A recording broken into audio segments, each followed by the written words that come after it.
සංප්‍රයුක්ත ව්‍යුහයක ස්ථායීතාවය නිගමනය කිරීම. මෙම අණුවේ ලුයිස් ව්‍යුහයක් මෙසේ ගොඩනගමු. දැන් මෙම ව්‍යුහයේ ස්ථායීතාවය විමසා බලමු. සියලු පරමාණු අෂ්ටකය සපුරන්නේ නම් එම ව්‍යුහය වඩා ස්ථායී වේ. ඔක්සිජන් පරමාණුව වටා ඉලෙක්ට්‍රෝන අෂ්ටකය පිරී ඇත.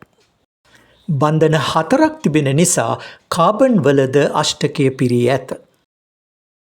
එසේම නයිට්‍රජන් වටාද අෂ්ටකය සම්පූර්ණව ඇත. එම පදනමානුව මෙම ව්‍යුහය ස්ථායී ව්‍යුහයක් වේ. ස්ථායීතාවය විමසීමට තවත් පදනමක් තිබෙනවා. විධිමතාරෝපණ වෙන්වීම අවම වන හෝ ශූන්‍ය වන ව්‍යුහය ස්ථායී වේ. මේ සියලු පරමාණුවල විධිමතාරෝපණය ශූන්‍ය බැවින් මෙය ස්ථායී ව්‍යුහයක් වන්නේය.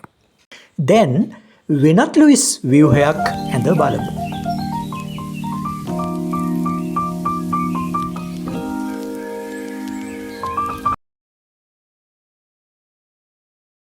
මෙම ව්‍යුහයේ ස්ථායීතාවය පිරික්සා බලමු.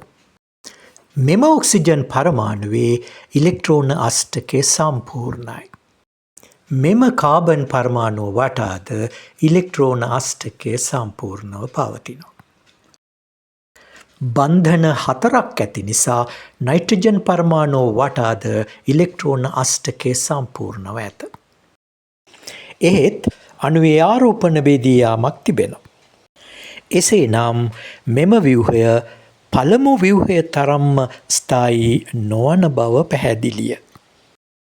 දැන් යළිත් පළමු ව්‍යුහය සලකා බලමු.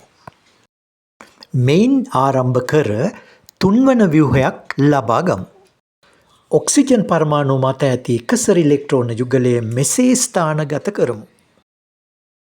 දැන් කාබන් හා නයිට්‍රජන් අතර ඇති ෆයි බන්ධන ඉලෙක්ට්‍රෝන යුගලය නයිට්‍රජන් පරමාණුව වෙත විස්ථාපනය කරමු.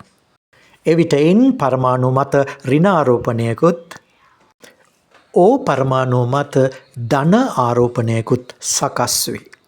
මේ අණුව සඳහා අඳින තුන්වන ව්‍යුහයයි. මෙම ව්‍යුහයේ නයිට්‍රජන්, කාබන් හා ඔක්සිජන් පරමාණු වල අෂ්ටකය සම්පූර්ණව පවතිනවා. නමුත් ඉහළම විද්‍යුත් ඍණතාවයක් ඇති ඔක්සිජන් පරමාණු මත ධන ආරෝපණයක් පවතින හේයින් මෙම ව්‍යුහය අස්ථායී ව්‍යුහයක් වෙනවා. ස්ථායීතාවය තීරණය කිරීමට කරුණු 3ක් සලකා බලනවා. සියලු පරමාණු අෂ්ටකය සපුරන ව්‍යුහය වඩාත්ම ස්ථායී වෙනවා. ආරෝපණ වෙන්වීම අවම හෝ ශූන්‍ය වන ව්‍යුහයද ස්ථායී වෙනවා.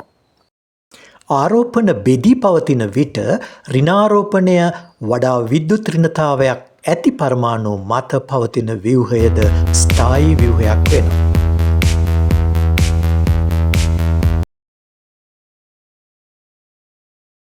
පැහැදිලි වුණා නේද?